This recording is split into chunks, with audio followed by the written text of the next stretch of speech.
आज हम आंकड़ों के प्रबंधन के दूसरे प्रकार की बात करते हैं, जो कि है पाई चार्ट। पाई चार्ट से संबंधित यहाँ पर आपको एक प्रश्न दिख रहा है, जिसमें आपको पाई चार्ट भी दिया गया है और उसके प्रश्न के निर्देश पढ़िए। यहाँ दिए वृत्त लेखा चित्र में एक परिवार द्वारा वर्ष 1998 में विभिन्न मदों पर किए खर्च को दर्शाया गया है। लेखा चित्र का अध्ययन करके प्रश्नों के उत्तर दीजिए। लेखा चित्र आपका जो कि पाई चार्ट है, तो आप पाई चार्ट में देखिए कितना दिया। भोजन 23%, वस्त्र 10%, आवास 15%, शिक्षा 12%, यातायात 5%, अन्य पर 20% का खर्च है और जो बचत है वो 15% की है। तो इस प्रकार से खर्च को अलग अलग हिस्सों में बांट दिया गया है और प्रतिशत के रूप में। हम इसका प्रश्न पहला पढ़ते हैं कि यदि 1998 का कुल खर्च 46,000 रुपये था, तो भोजन की मद पर किया गया खर्च कितना है। क्या ज्ञात करना आपको? भोजन। तो आप सिर्फ भोजन के प्रतिशत को देखिए कितना है, 23%। भोजन पर 23% जो खर्च हो रहा है वो खर्च कितने में से हो रहा है? 46,000 रुपये में से 23% किस पर खर्च हो रहा है? भोजन पर। आपको भोजन का ही बताना है, तो आप किसका निकालेंगे? कुल खर्च का आप 23% ज्ञात कर लीजिए, तो आपको किसका पता चल जाएगा? भोजन का। तो आप प्रश्न पहले को सॉल्व कीजिए। कुल खर्च 46,000 रुपये, भोजन पर 23%, तो आपको भोजन का खर्च ज्ञात करना था। तो भोजन पर जो खर्च हुआ है वो है कुल खर्च का 23%। कुल खर्च 46,000, 23% भोजन का, तो प्रतिशत हटाएंगे तो बटे में क्या आ जाएगा? 100। यहाँ पे आप इसको सॉल्व करेंगे तो 460 गुणित 23, दोनों का गुणा कर लीजिए, कितना आ जाएगा? 10,580 रुपये, जो कि है भोजन पर खर्च। अब आते हैं हम प्रश्न क्रमांक दूसरे पर। यदि कुल खर्च 46,000 रुपये था, तो वस्त्रों और आवास पर कुल कितना खर्च है? प्रश्न क्रमांक पहले में आपसे एक की बात की थी, सिर्फ भोजन की। उसी प्रकार से दूसरा प्रश्न जो है, इसमें दो खर्च पर बात हो रही है, एक वस्त्र पर और दूसरा आवास पर। तो प्रश्न में देखिए आप, वस्त्र पर 10% हो रहा है, आवास पर 15% हो रहा है, और जो कुल खर्च है वो कितना है? 46,000 रुपये। तो 46,000 का आप पहले कितना निकालेंगे? 10%। फिर दूसरी बार में आप क्या निकालेंगे? 46,000 का 15%, जो कि किस पर हो रहा था? आवास पर। वस्त्र का निकालें, फिर आवास का निकालें, और पूछा क्या है? दोनों पर कुल खर्च। तो दोनों को क्या कर देंगे आप? जोड़ देंगे। तो आपको प्रतिशत निकालना पहले ही बता चुके थे, तो प्रतिशत को आप कैसे निकालेंगे अलग अलग दोनों का? देखिए, प्रश्न क्रमांक दूसरे में आपको दिया है वस्त्र का खर्च और आवास दोनों का कुल खर्च ज्ञात करना है। तो अब वस्त्र का देखिए 10% है, जो कि आपको प्रश्न में दिया है। आवास पर का प्रतिशत कितना है? 15, जो भी आपको प्रश्न में दिया गया है।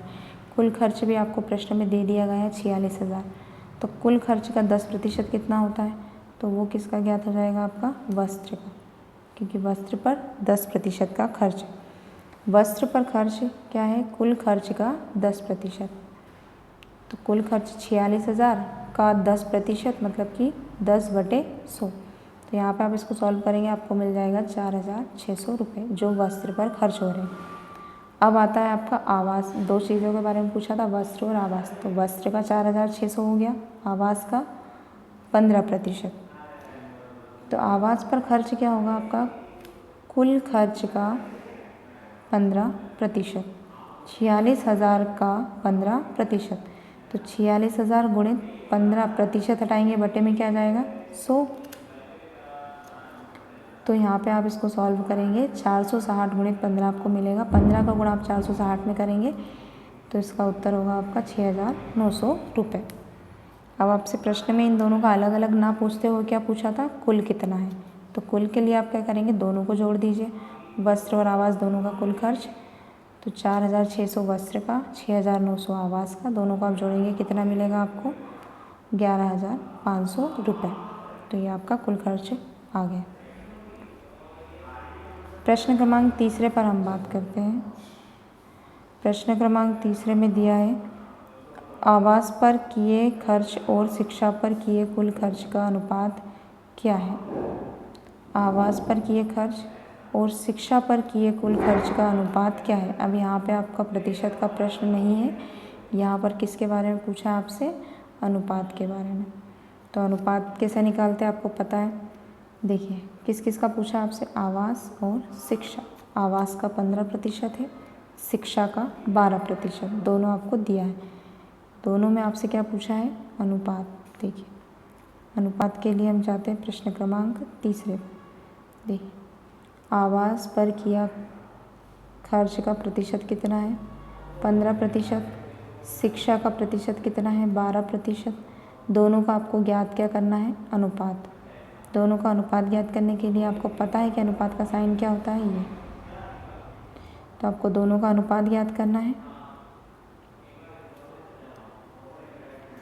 तो आवास का प्रतिशत अनुपात शिक्षा का प्रतिशत। आवास का प्रतिशत कितना दिया है? 15। शिक्षा का प्रतिशत कितना दिया है? 12। दोनों को लिख दिया आपने अनुपात के रूप में।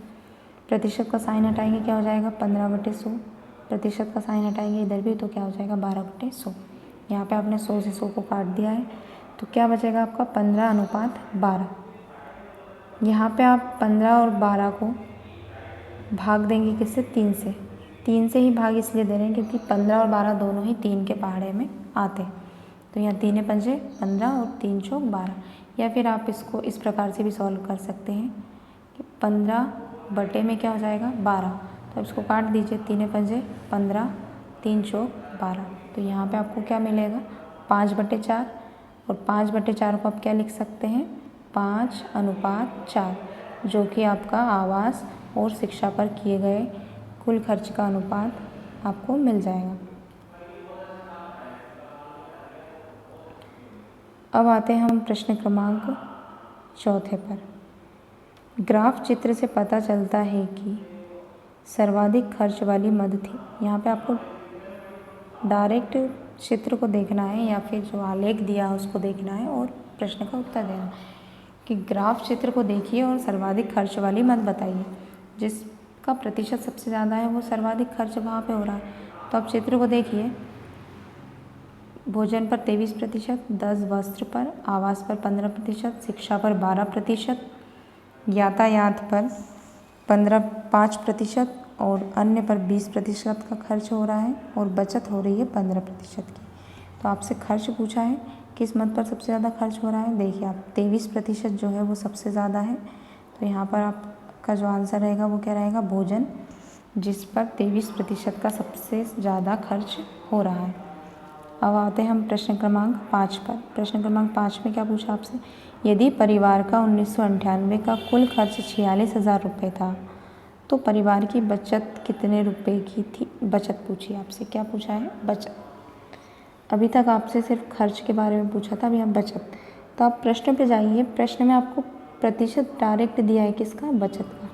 कि बचत जो हो रही थी इन सब खर्च को करने के बाद वो 15% की हो रही थी। जो कुल खर्च था वो आपको दिया कितना है? 46,000 रुपये। अब 46,000 यहाँ पे आपको दे दिया प्रश्न में, 46,000, और आपको बतानी क्या है? बचत। बचत का भी प्रतिशत आपको पता है। जैसा आपने प्रश्न क्रमांक 1 और 2 को सॉल्व किया है वैसे ही आपको प्रश्न क्रमांक 5 भी सॉल्व करना है। कुल खर्च का आपको क्या बताना है? बचत। मतलब कि कुल खर्च का 15%, जो कि बचत का आपका प्रतिशत है। तो हम प्रश्न क्रमांक 5 को सॉल्व करेंगे तो यहाँ पे कुल खर्च 46,000, ज्ञात आपको बचत करनी है। तो बचत क्या है? कुल खर्च का 15%। तो कुल खर्च 46,000 का क्या निकाल देंगे आप? 15%। तो 15/100, तो 460 × 15 आप करेंगे तो कितना मिलेगा आपको? 6,900, जो कि कितनी है? बचत। मतलब आपका पूरा खर्च करने के बाद जो बचत हो रही है वो 6,900 रुपये की है। तो इस प्रकार से आपके 5 ही प्रश्न हल हो जाते हैं। प्रश्न क्रमांक पहले का जो उत्तर था वो 10,580, दूसरे का जो उत्तर है वो 11,500, तीसरे प्रश्न का जो उत्तर था वो 5:4, चौथा प्रश्न आपने डायरेक्ट विश्लेषण करके दिया था जो भोजन है। प्रश्न क्रमांक 5 का जो उत्तर है वो 6,900 जो बचत है। इस प्रकार हमने पाई चार्ट से संबंधित ये प्रश्न सॉल्व किया है।